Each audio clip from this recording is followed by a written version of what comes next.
Good morning, everybody, and welcome to an open Q&A with me, Whitey. Thanks very much for joining us this morning. Hope you've done the right thing and cup of coffee's ready on the boil, all done, and of course, have some morning tea ready. Now, my wife's got it this time. This is sugar-free Dutch honey cake. My wife being from the Netherlands, hence the Dutch cake. There you go, we'll try that later. Hope you're looking forward to being with us this morning. We're going to have an interesting conversation today, but before we get into that, I need to say many thanks to our sponsors who look after the FBAA and our members.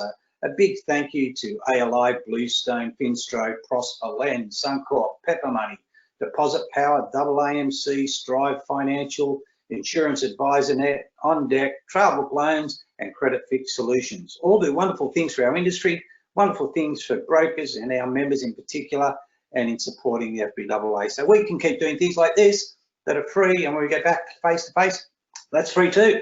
So that's all good stuff. All right, now before we get into this morning, we have a broker panel. And before anybody says it, yes, it's a panel and it's all male.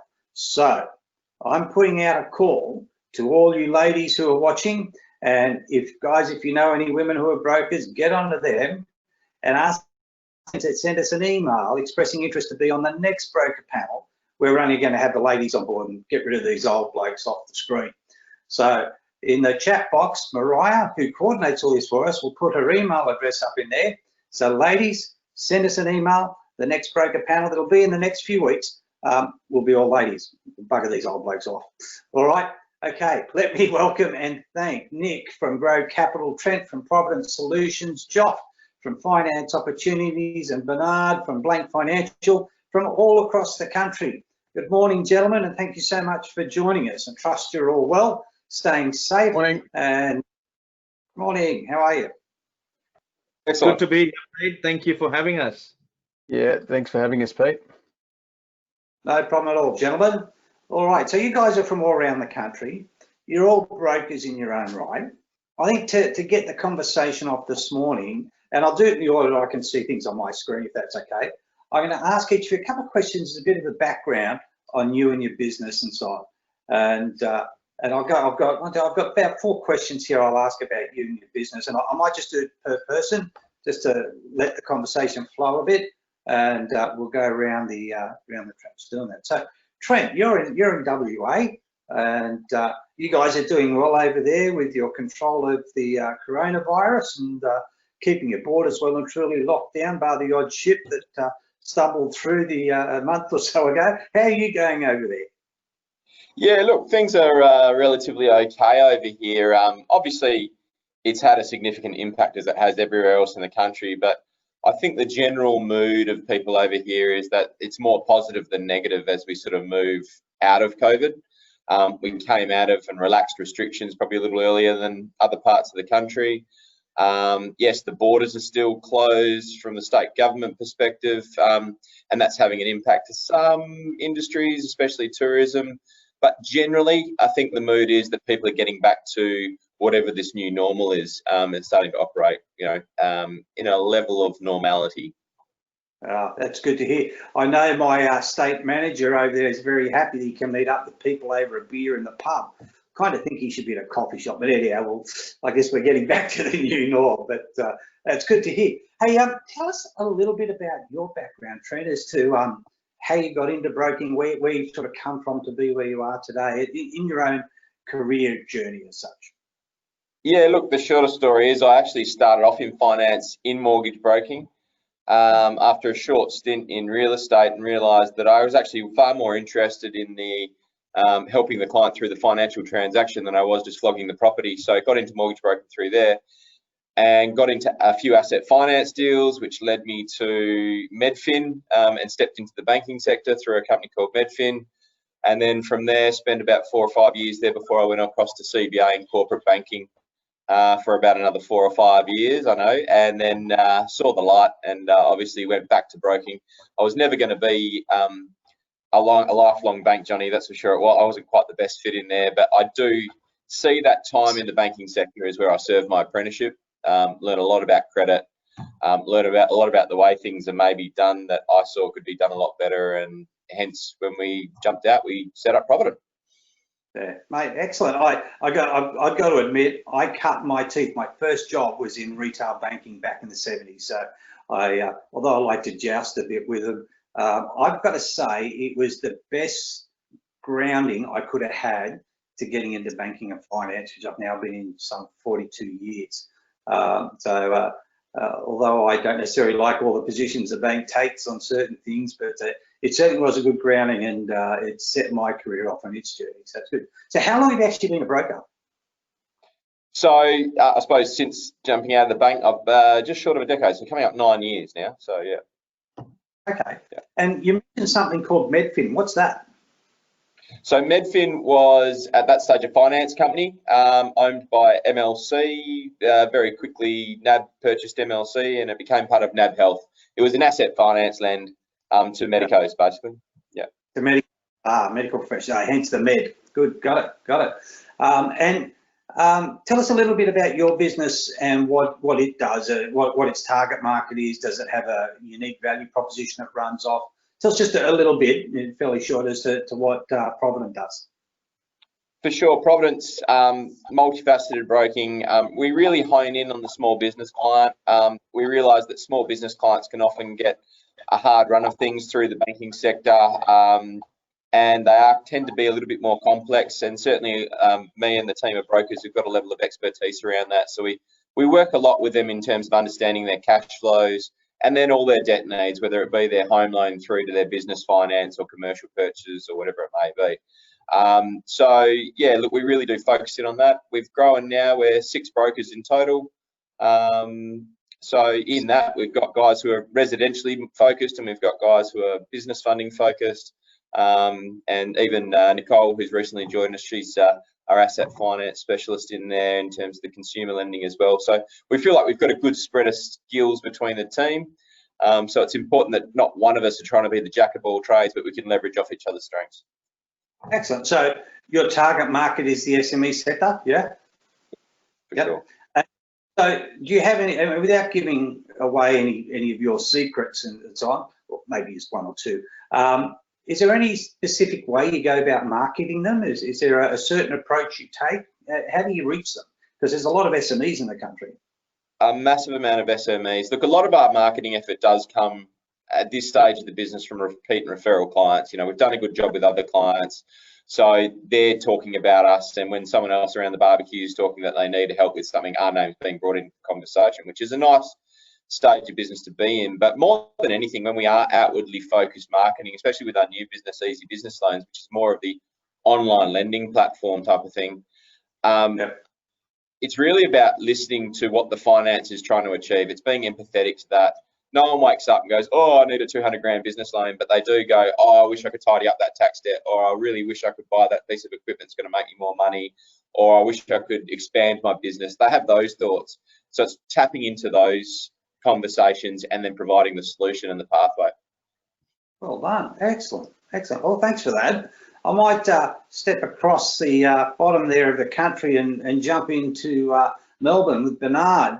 Bernard, give us, before we talk about your business, give us a little bit of a background as to where your journey has come from to wind up being the broker you are today. What's your background? Yeah, Pete, so I've had an interesting journey to where I've got to today. 8 years in Australia. I came to Australia, which I call the land of opportunities, in 2012. Really, I mean, it was just me and my wife, just with dreams and aspirations to try and live a better life and do something, create a home over here. So we came with, you know, as I'm talking to you, I'm just reliving all those memories. You know, we came with nothing after a 10-year. Where did you come from before Australia, and what were you doing back then?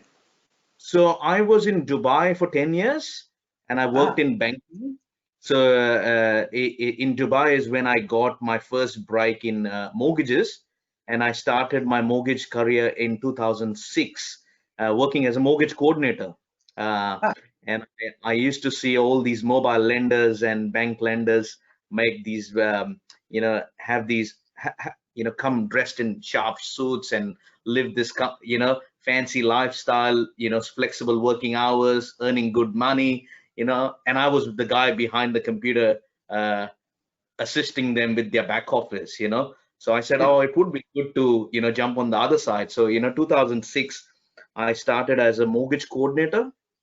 Yeah. And yeah, I mean, 2012, and I grew through the ranks. I mean, I started as a mortgage coordinator, then I became a sales advisor, then I became a BDM, then my last role was head of sales for Barclays UAE, leading their mobile division, and then, after 10 years, GFC hit in 2008, and it hit really hard in UAE, where, people started packing up. Barclays, being an international bank, shut down its operations in UAE, and we went from being lenders to collectors. We started saying, the objective of the bank was stay close to your client and make sure that they're paying you back, but they're paying the commitments, do those restructuring.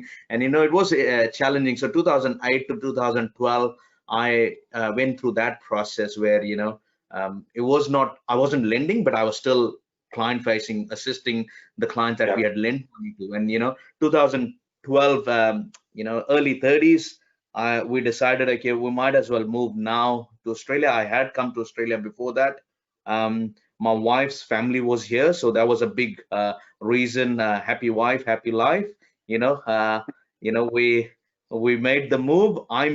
She came here first. She secured a job, and then I packed up and came here. My first, going back 2012 August, I started as a personal banker with Westpac, and through the years, the first 2 years were the hardest for me in Australia because I had to reset, and I had moved from 10 years of experience in a established environment to, again, a new foreign country, no customers, no knowledge of the land or how the transaction happens. All I knew was, lending. Fundamentally, lending stays the same no matter which country you go to. The LVRs, the credit risk, all that stays the same. It's just a different way of transacting, whether you're doing mortgages in UAE or you're doing in Australia. So I mean, so I tell you, fast there, you got into broking eventually in Australia after your Westpac time. You did a bit of a gig with one group. What are you doing now? Tell me what the Big B's about. The Big Bernard, it looks like. Look, this year I started in broking 3 years ago in 2017, and I started with a franchise group. And late last year, I made the switch to change from the franchise group to my own brand. And the B is a part of me, but it actually stands for Blank Financial.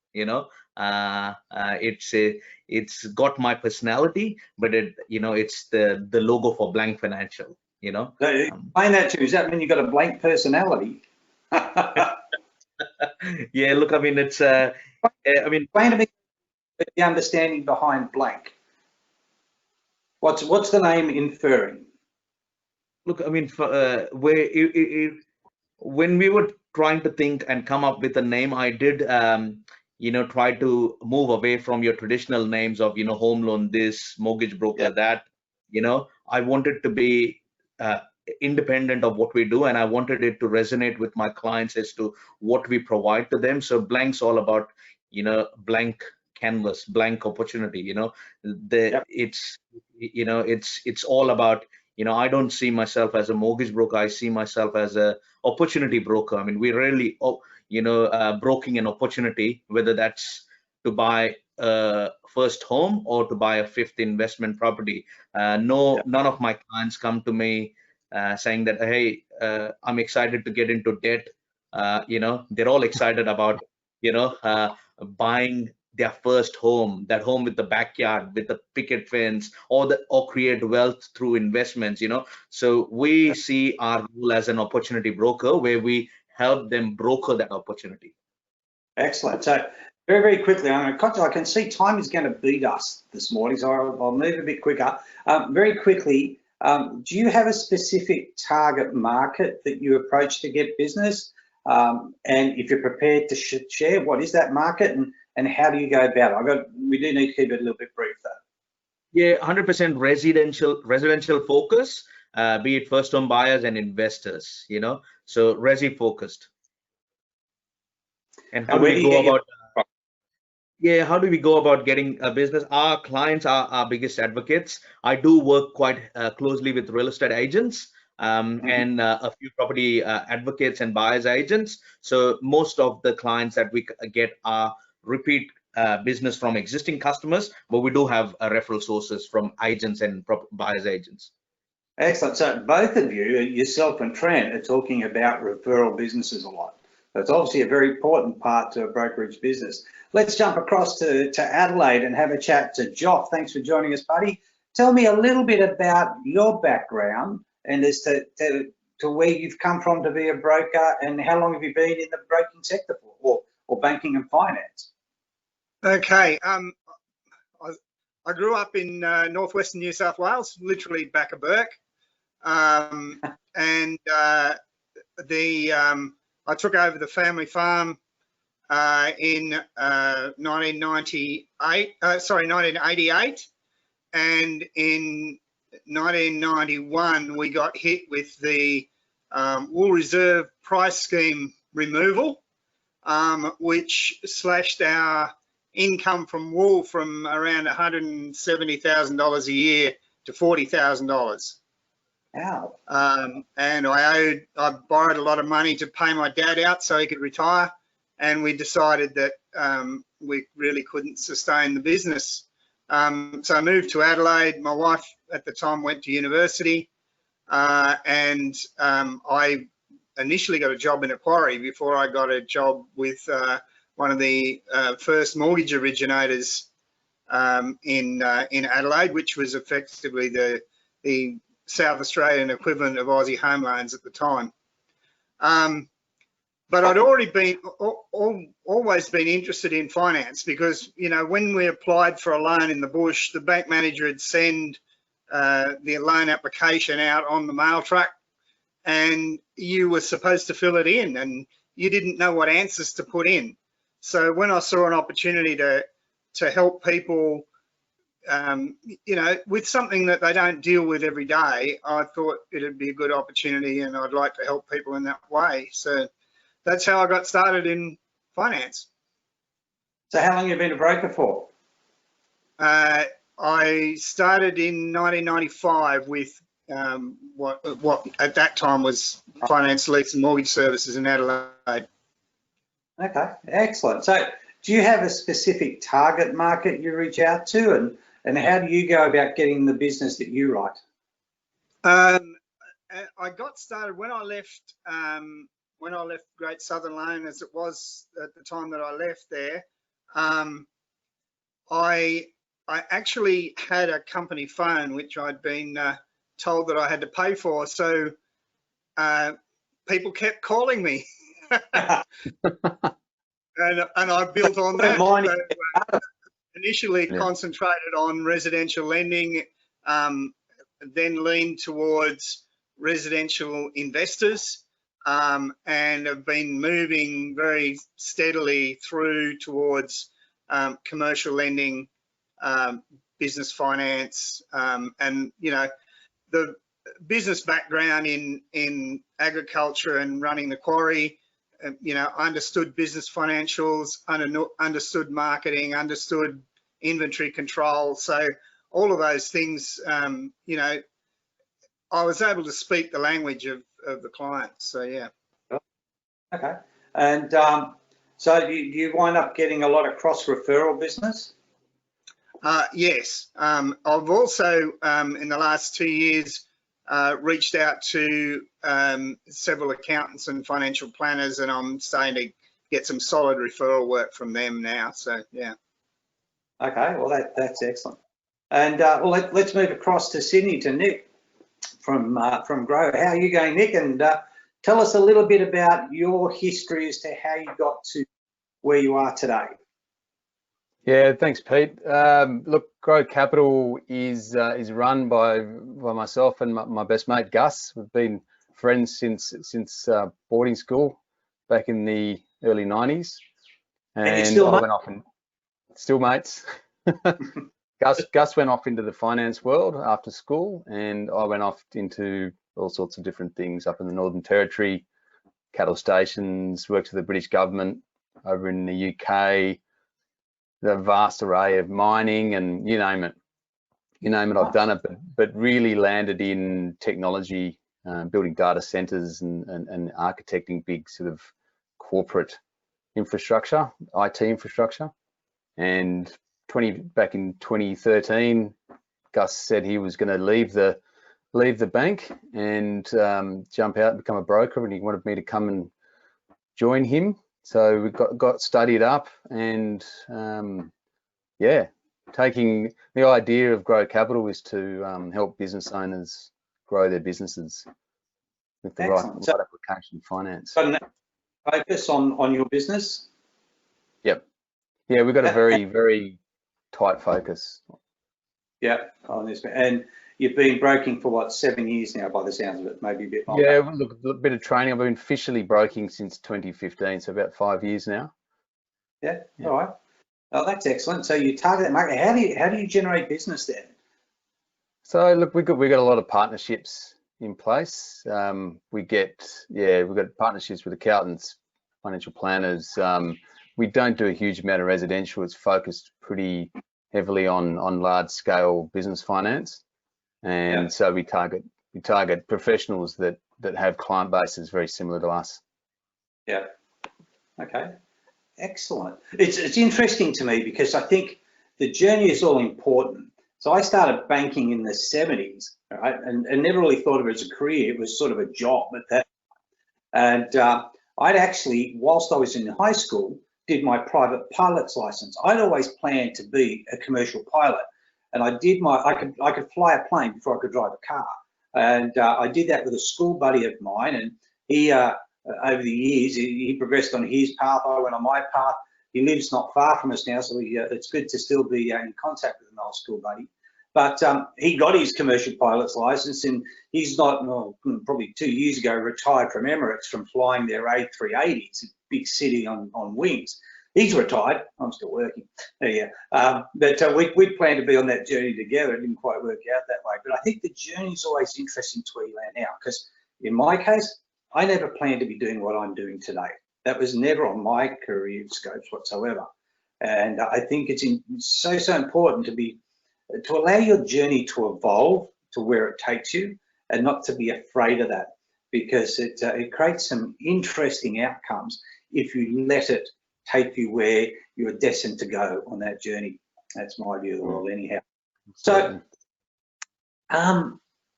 I'm interested to ask each of you, and I'll go around the group and ask this. I might do the reverse direction. I'll start with you, Nick.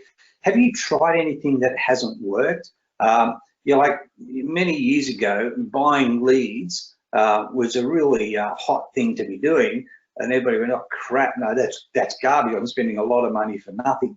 But it worked for some people. But if you tried something in your business that you sort of go, "This looks good," and then it turned out maybe not to be. Yeah. Absolutely. Back in 2016, online, trying to find business finance leads online, and back then it was an absolute disaster. Everyone you got was a stressed out business owner at 1 o'clock in the morning sending requests out to business finance. That was back in the day when the Prospers and all of those short-term lenders were very new. Yep. And they were putting applications in all over the place, and it was a disaster, to be honest. Yeah, it's always interesting. What about you, Joff? Have you tried anything sort of? It seemed like a good idea at the time, but it wasn't.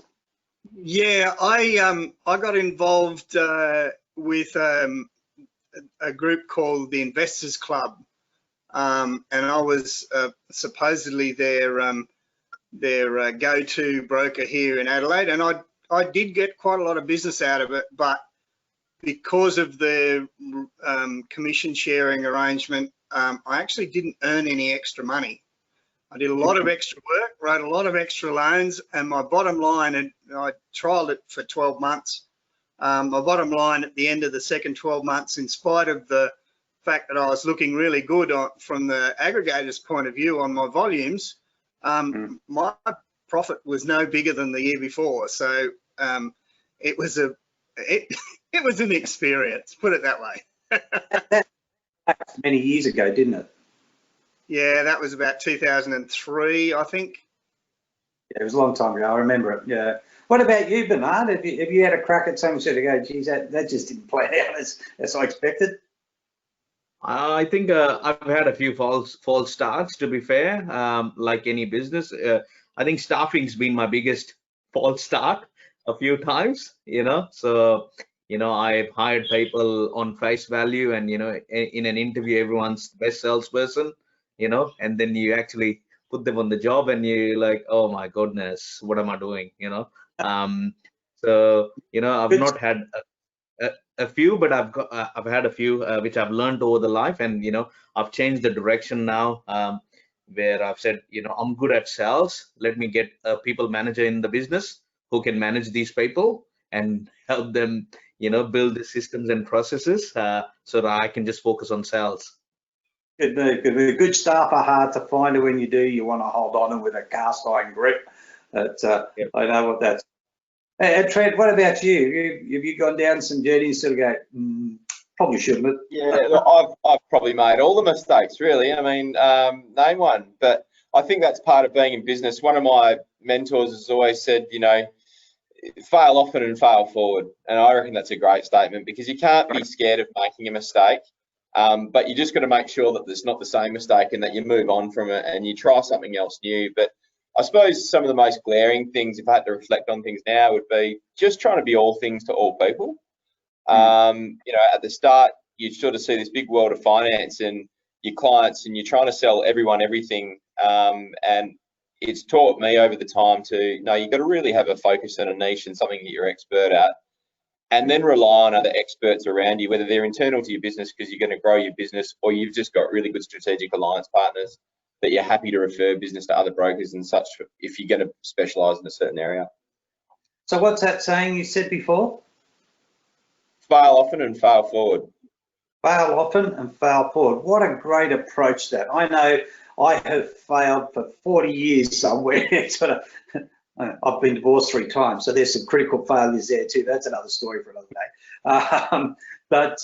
Yeah, fail forward and fail often. It's great, and I guess that's where life's lessons are.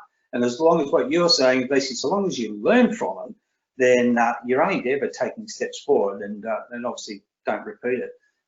Great little saying there. Great piece of advice. Through this period that we've been going through with COVID-19 and just in general, I'm interested to understand, again, I'll start with you, Trent, and work back the other way on my screen, as to what you normally do to service and maintain your existing clients. What sort of prospecting work do you do, if any? We might touch on that a bit. And have you done anything special during the COVID-19 period? And if so, what was that? So, here's the norm. This is what the norm looks like. Here's today. Is it still the same approach, or is it different again? I suppose, what's normal is that, we do massive amounts of prospecting and, relationship building with networks and clients, and it's less about going out there and doing cold calling or, and I think as you're starting off, there needs to be a level of that. If you're a new to broker industry, you need to be prepared to wear out the shoe leather a little bit and build your own networks. But, from my perspective, having an established network, a lot of my time prior COVID was spent probably pressing the flesh a little bit more, face-to-face meetings in a coffee shop or having a beer after hours or doing those type of things to keep those relationships moving. So COVID probably has just changed the way I do that. It's been less about actually being able to be face-to-face and quickly adopting environments like we're sitting in right now. But then almost as quickly, we're coming out the other side and people are happy to catch up and have a cup of coffee again. And I think they're craving that personal contact again. So, I think that's the biggest change, is that we just had to be quick to adapt, but not change the intent. The intent is to still add value to people. Yeah. So what was the norm is still the norm, but in a new fashion to continue that approach to business. I guess it's business consistency, isn't it? Continuity. Yeah, well, that's it. I think a lot of people could see this as a way to move their business online entirely and have those type of things. And yeah, okay, to an element, we've got online elements of our business, but it's not how we do business, and nor will it continue to be business. Ultimately, when you're dealing in finance, you're usually dealing in a really significant transaction for someone. And even though you might get that opportunity from online, they're going to trust you and build that trust faster through a face-to-face interaction. Yeah. And is that a similar approach then to your existing client base? Yeah. Yeah. Okay. Bernard, what about you? Looking at how you look after existing clients, what sort of prospecting work do you do? And we probably touched on a bit of that somewhere. Have you done anything different to adapt to the COVID-19 challenges? And if so, what did that look like? Yeah, I think the way we do business has changed. I'm not driving all across Melbourne anymore, and I'm doing more face-to-face meetings. So it has electricity bill with your electric car.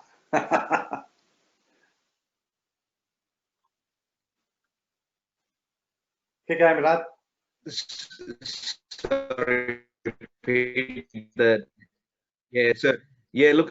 So we have adopted and fast-tracked using technology. Yeah.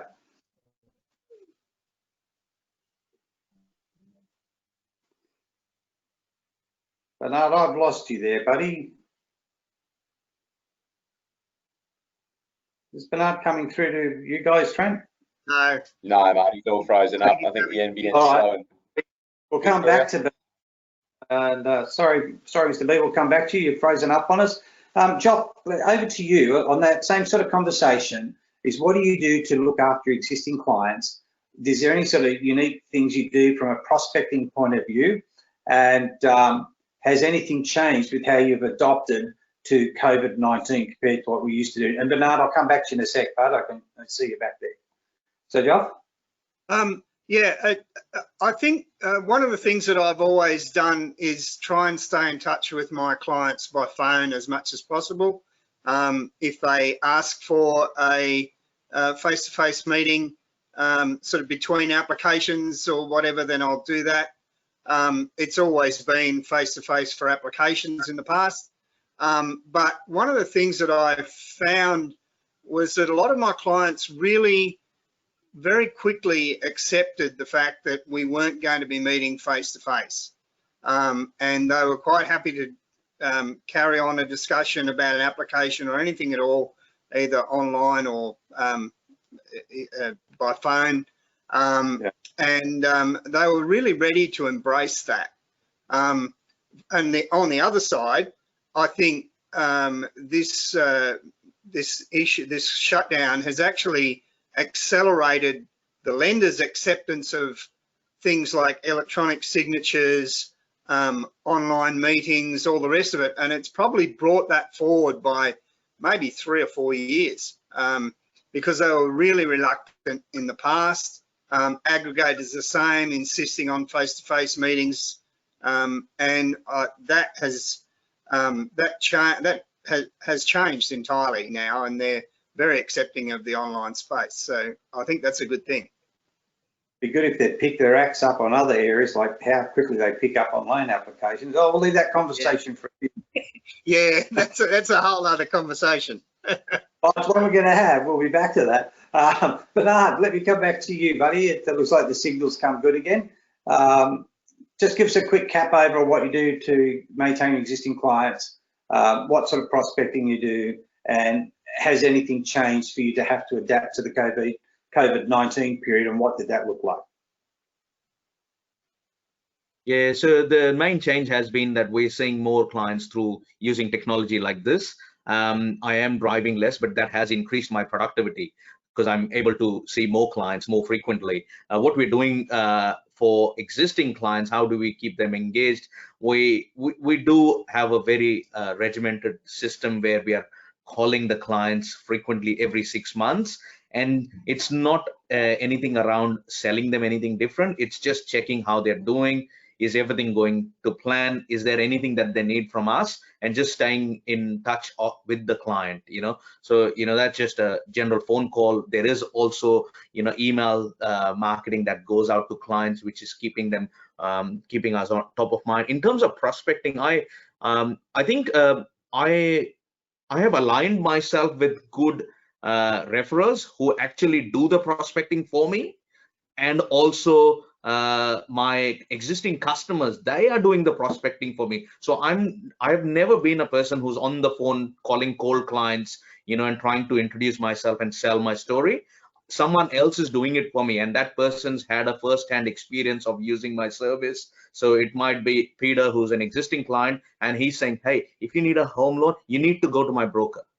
So I've got, as I see right now, I've got about 200 active clients. Out of that, I know there's about 50% of them that are active. Like if they hear the word home loans within their network, within their, or at their workplace, or in the market, they'll put my name forward. Sounds like doing it smart, not hard. Well done. Excellent. Across to you, Nick, in New South Wales, in Sydney there. Same question for you. What do you do to look after existing clients? Is there any sort of prospecting that you do? And has anything changed that you do something special through the COVID period than what you possibly didn't do beforehand?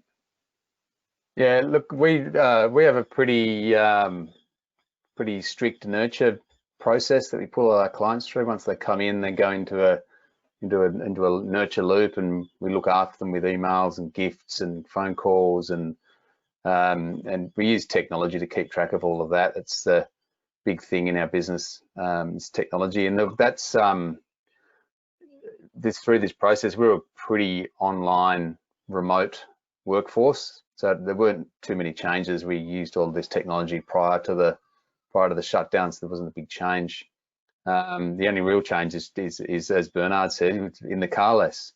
The client expectations change and we get a lot more efficient. It's fantastic. Yeah. I know I had the FBAA CEO saying, have you got any expenses to claim? So, no, haven't been anywhere. Parking at airports. He sounded a little bit disappointed. I guess that's an accountant's view of things, isn't it? Okay, well that's it. And going on, and on your prospecting question, this has actually changed the way we prospect temporarily. So we're using a lot more. We're using LinkedIn a lot more because we're targeting business owners. We use LinkedIn. It's a very powerful tool, and we will be definitely doing that going forward. Oh, there you go. I mean, there's another angle using a specific social media platform to generate business from. Mate, that's excellent. So tell me, what's the real estate market like in New South Wales? Well, let's talk Sydney, I guess, Sydney Metro. Sydney. What's happening at the moment? Has it pulled back a bit? Yeah, it's come back quite a lot. It's softened. So we saw a big surge. It was actually interesting through COVID. There was a lot of clients coming on board, refinances and purchases, and that's all come to a grinding halt. Well, the property buyers that we talk to, it's all pretty soft at the moment. Yeah. And what about in the lending space, Nick? Are you seeing any concerning issues that you're having to deal with? Absolutely. Yeah, so a lot of the government guaranteed loans for businesses are really not landing as they should. The companies that need the finance, i.e. the ones that have got expensive debt, can't take on those government guaranteed loans because there's no refinance of other loans available through that system, through that that grant. So it's pretty painful. The companies that really need it haven't been getting money. Yeah, that's a worry, isn't it? And that's not the major banks. That's the government that spreads across all of the government guaranteed loans of business finance lenders. I get it. I've been on regular Zoom meetings with various senators and ministers, federal level predominantly, over the last couple of months. It's actually had a hike. Funnily enough, I've been speaking with and seeing more politicians during COVID than what you'd normally see. One, because there's no travel involved and everything is so much easier connected to integrate and navigate through a diary. But I'll have some words about that, because I have some more conversations on Friday and then next week. So I might. It's a big piece of the puzzle that was missed out. I mean, I could put my hands on 50 clients right now that can't get those loans because it'd be a refinance. Yep. Yeah. Okay. Excellent thing. Okay. Thank you for that. Joff, what about yourself? What's the real estate market looking like? We'll talk about Adelaide Metro. That probably covers the whole of South Australia, doesn't it? Sorry. Most of the real estate, yes. Look, the market wasn't going ahead in the same way that it was in the eastern states prior to COVID, but it was a fairly strong market. Yeah. I had a bit of a ring around to a few brokers in my network last night to try and get a bit of a broader feel about what was happening. And there was a constant theme in quite a few of the interested buyers who were on the point of making a decision to buy actually backed out when COVID was first announced. But they're back in the market again now, and the applications are starting to flow through. So there's been a recent report on the outlook for the South Australian market. There's some sort of hint that there might be a drop later in the year as we come out of COVID and the full effect on the economy is felt. But there's no sign of that from the broker's point of view at the moment. And given the general stability of the South Australian market, I'm not sure how big that effect is going to be. Okay. What about, are you seeing any specific issues with lenders at the moment? There's been a lot of complaint about SLAs. One of the brokers actually said to me that there are 2 SLAs, one for branch network and one for broker network, and I actually pointed out that there are probably 3, in that some of the lenders are giving some of their brokers a bit of a free pass, but there's been some comments about unprofessional conduct in relation to allowing SLAs to blow out during the COVID and using the pandemic as an excuse. There may be a little truth in that as they reorganise to working from home and that sort of thing, but I think there's a lot of excuses being made because some of the lenders have actually been able to bring their waiting times back in order pretty quickly over the last couple of weeks. So yeah, I think there's a few issues there. Yeah, heard a fair bit of that, and a couple of weeks ago I was in the media taking a chip on them about their delay times and picking things up, and I noticed within days there was this bank saying, oh, we've done this, and that bank saying something else. So sometimes we need a little bit of public pressure to bring back a little bit of focus and say, hey, let's balance this thing out a little bit because it's out of whack. And I've heard this excuse, oh, we've had to bring our customer service team or processing team back from overseas. Maybe you shouldn't have had it there to start with, something to think about. I agree with that. So, we'll leave that one in the ether to be thought about. Bernard, tell me about what's happening. How's the real estate market there going in the greater Melbourne metro area, and are you seeing any main issues with lenders at the moment? Yeah, look, real estate has been slow. I mean, we are not seeing too many purchases come through. It is still patchy in the segment. So, you know, your sub 700 is moving quickly because there's a lot of incentive for buyers, no stamp duty, and, you know, all high LVR. So, you know, first home buyers are driving the market, and, you know, properties below 650, 700 are moving quickly. You know, if you talk about, you know, properties that are more than 700 to that 1.5, you know, those are taking longer to sell. And, you know, we are saying that, you know, fewer people making offers on those properties. They're taking longer. That's actually general consensus from, you know, the agents that I've been talking to. You know, if the property is well priced, they are having multiple offer situations, but if the property is not well priced, they are taking longer to sell. In coming to lenders, I think lenders have, in the last 2 months, everyone's had different SLIs, but I think that's where we've been transparent in setting those expectations with the borrower, that if you've got a certain preference with a certain lender, and if they are taking 30 days to pick up a file, to educate them and tell them that, look, I think we need to go down this path with this lender, and these are the reasons why, because I won't be able to meet your finance clause with this lender, because it just saves headaches for everyone, the lender, the BDM, the broker, the customer, so we've been keeping away from dealing with lenders who are blown out in their service levels, to be simple. We are moving clients to, because at the end of the day, customers want an answer quickly. If you ask a customer in 6 months, what's your rate, they won't know. You ask them how did they feel during the process, they'll remember that even in 6 years. So you want that process to be quick. There's an important piece, isn't it? And mate, you've had a couple of great successes with turnaround times with a couple of different lenders, haven't you? Yeah, look, I mean, digital lenders, lenders who've got the capacity and capability to move files quicker, which is, in a home loan transaction, there are a number of, one is credit and borrowing capacity, but other than that, there is valuation, there is pricing, there is loan offer documents, there's a logistical nightmare to meet all of them in a timely fashion. So we are dealing a lot with lenders who've got digital capabilities, who've got loan documents are signed digitally, who can order valuations upfront, who can take contract of sale as valuation. So those are the things that will improve the overall customer experience, and then price suddenly doesn't become an important discussion point. It's how soon I can get this customer to the end goal of getting funding for their property.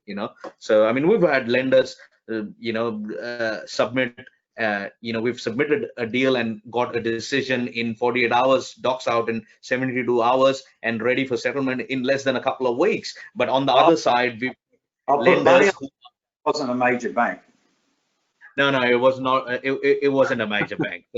But then at the same time, we've got major banks who are incentivizing a certain borrower, and they are happy to wait for it. There is no urgency involved, so it's just understanding where to place the customer. Yeah. Excellent. So moving over to the greater Perth metro market, Trent, what are you seeing there in the property market, and any specific issues you're seeing? And you're not in the home loan sector as such, although you do a bit of it. Are you seeing specific issues as well with any of the lenders you deal with? Yeah, to echo the thoughts and comments of everyone else on the panel, is that, SLAs, they've been absolutely slammed. Customers and brokers are fed up with COVID as an excuse now. Initially it did hold some water, but by now, people are saying, well, you should have your shop in order. And if your excuse is that we don't have the man hours, well, the government actually wants you to employ people right now, so employ people and get the job done. So they're probably the biggest bugbears that I have. I absolutely echo Nick's words on the small business loan. I sort of also feel that some of the lenders are stonewalling the decision process on that till September, so they don't actually have to offer it, because it's cumbersome, it's not hard, they don't have a proper system and process to implement it. It was policy on the fly, it needed to happen, but I don't think it hit the mark what it was intended to hit. So I think it was all with the best intentions, but we've had to have a lot of clients just still suffer through finding capital in any other way that they can. So that's probably been, the gripe side of things. Property market in Perth, we've just been slammed forever now. It's been a few years now where we've just sort of really had a rough run of it. The positive news is that this COVID period doesn't seem to have impacted the property market as hard as what probably it may have in other places that were on a bit of a run, where it ceased that run. Because we didn't really have a massive run, we were dealing with a base level of property volumes that were going to transact anyway and have continued to transact. The rental market's really strong. Yields are going up in the rental market. Ultimately, everyone's just, fingers crossed, hoping and praying that as we emerge out of COVID, borders loosen, we can get some net, migration, growth in the population. We can get some wage growth back into the sector, and that's what will drive the property market ultimately. So nice. It'd be nice to get a bit of a push along, wouldn't it? Peter, if I could add another comment on that, I've found that there are several of the non-bank lenders, particularly in the SME space, where they haven't been able to provide a level of assistance to their clients, to their customers, because the wholesale funders where they source their funding are not allowing them to step outside the covenant agreements they've got on the type of, what they're able to do with for their customers. That's actually, in one particular instance, has prevented one non-bank lender from offering their SME client any relief at all. At least that's the way they explained it to me. So it's one of those things where there is, the non-bank SMEs are, or SME lenders are at the lower end of the food chain, and they're really relying on the big bank, the investment arms of the bigger banks to ease their covenant restrictions on lending so that they can actually provide some assistance.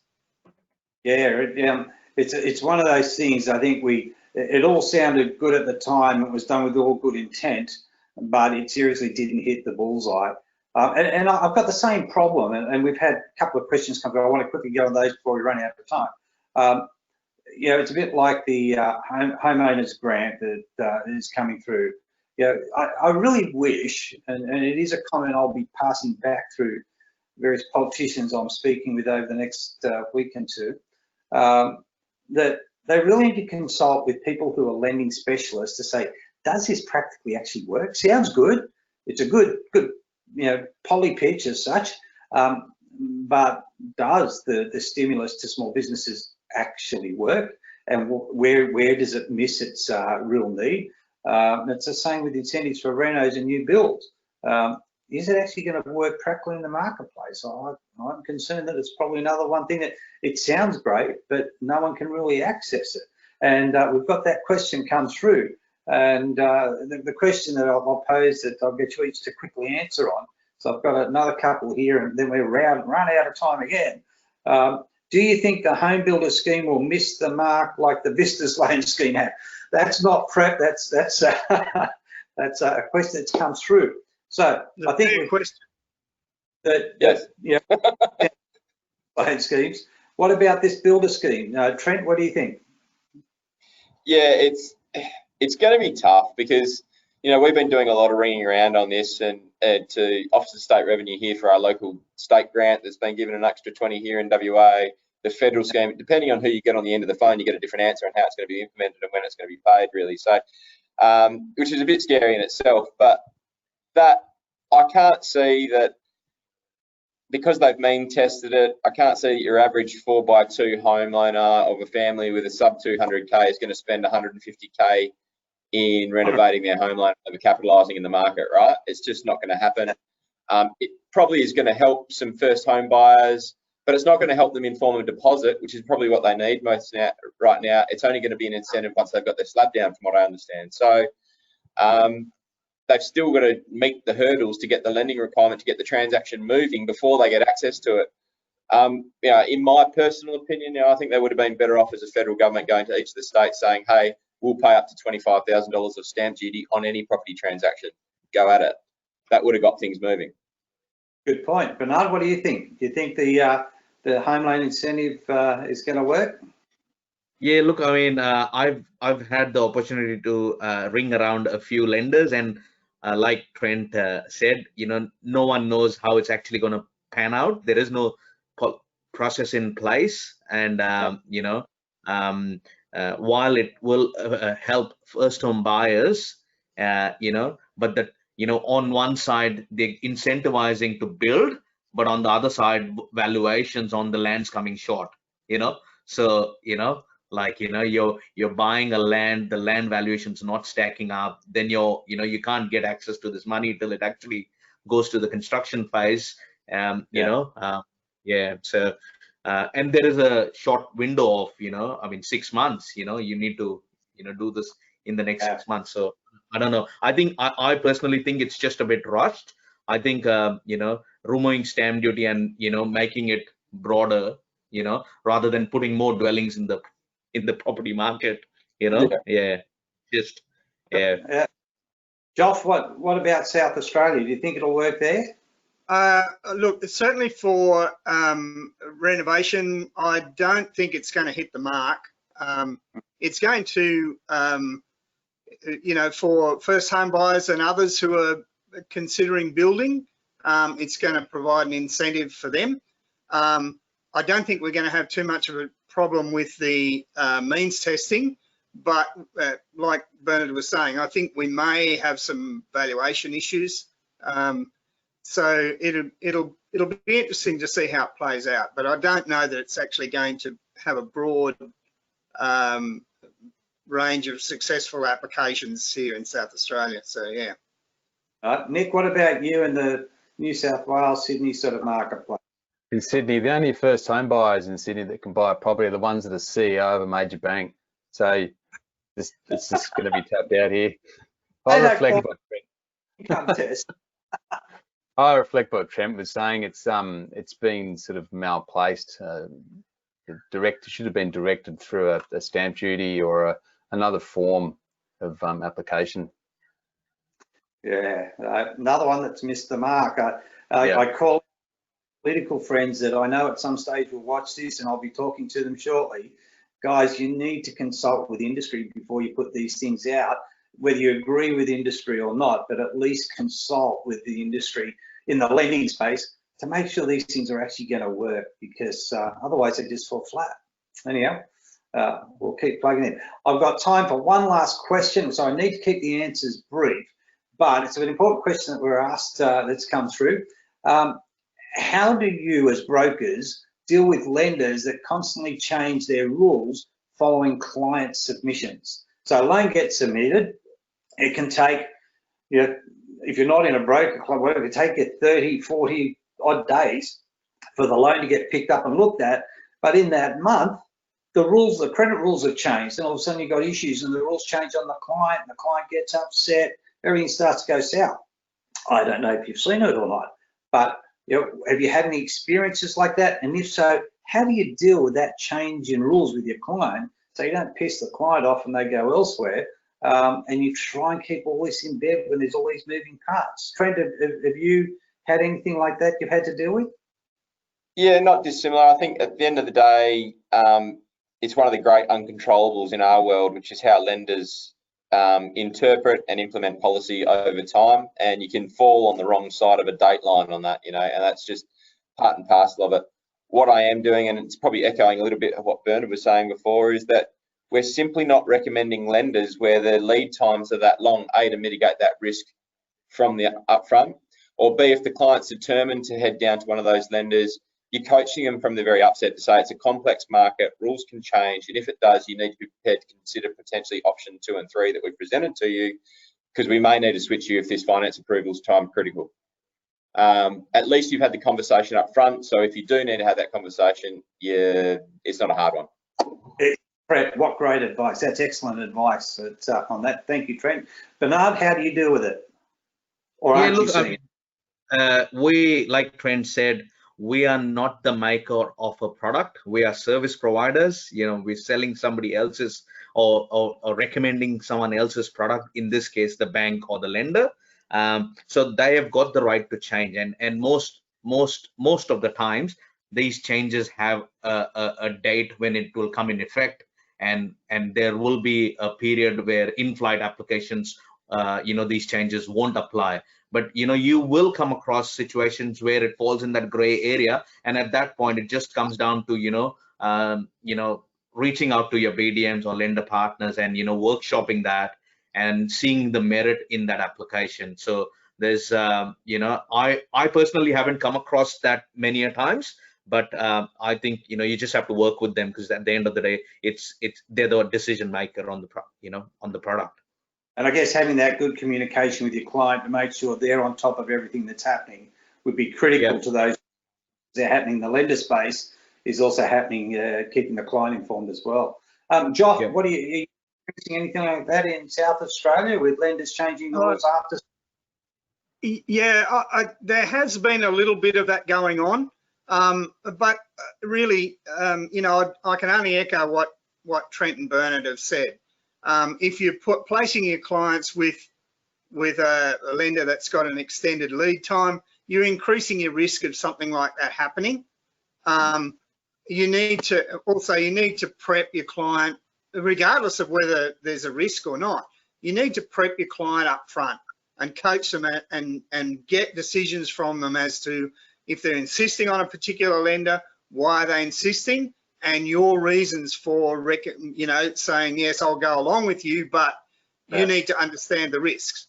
Or, you know, you can't actually force a recommendation on a client, but you can strongly recommend, and you can be very specific and informative about the way you're making your recommendation. And therefore, as Trent said, you know, the conversation that you have when this arises is a much easier conversation if you do all that up front. Yeah, and I guess too, if you're having those conversations, the clients want to deviate from your recommendation, get it in writing, get them to sign it off. They're not taking your guidance on it. They are assisting on this. So if it blows out, you've got something signed in writing by them. It was their decision. Go very quickly. We are out of time, but Nick, what's your experience in this area? I know you're specialising in SME. You may not be seeing this so much, but lenders changing the rules after applications have been. Absolutely, we're seeing it. Yeah, a lot of policy changes. Not really blows in timeframes too much, but we set the expectations of the client up front. And yeah, they know it's going to be long, it's going to be hard, it's going to be long and hard. Very simple. Well, a common theme from all of you is that communication piece with your client. So they're fully aware of what's going on, fully aware of the choices they've made and the potential risk. And they're working hard with the lender and the BDMs to make sure things flow as best as they can. If they go off the rails, to try and get them back on track. Great words of advice from and gentlemen, I am out of. So look, thank you all for joining us. Trent, Bernard, Joff, Nick, thanks so much. Your conversation has been really, really great, very, very informative, and I thank you for your words of wisdom throughout this morning's session. All the best, and I'll look forward to seeing you soon at some stage. Take care, guys. Thanks for the opportunity, Peter. See you guys. Thanks. Yeah. Okay. Well, don't forget, as we travel down the next week, ladies, make sure you get onto Mariah's email address in the comment box, and we'll have a panel of women representation for brokers here in Australia. So it doesn't matter what state you're from, it's all digital. We want a panel of ladies, and we want your views and how you see the world. And I'll look forward to having that discussion. Email Mariah, it's in the comments box there. And next week, well, we've got this great man, Simon Bednar. He's the general manager of Finsure. What we do in our conversations, we mix up. Sometimes we have brokers, sometimes we have aggregators, sometimes we have specialists, sometimes we have lenders. We mix the conversation around. So in the cycle of all that, it's time to talk to another aggregator. So we're going to talk to Simon Bednar. We're going to have get some great insights from this man as to who he is, what he is, and how he's going about business. And he'll also help answer your questions. So get your questions in when you register for next week. Get your questions in. It doesn't matter what it's about. It's not a Finsure question. It's not an FBAA question. It's a market question. On anything you like, get them in, and Simon and I will answer them for you. And we'll chat about Simon and what's happening in his space. It's going to be great conversations because I know things about him you don't. And it's going to be a bit of fun, and also too, you'll learn a lot about someone who's a very special person in our industry that you probably don't realise.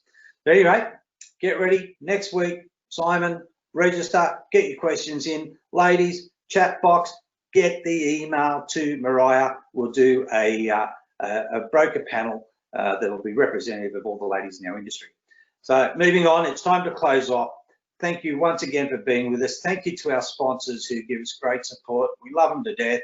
They love you. Make sure you show them some love.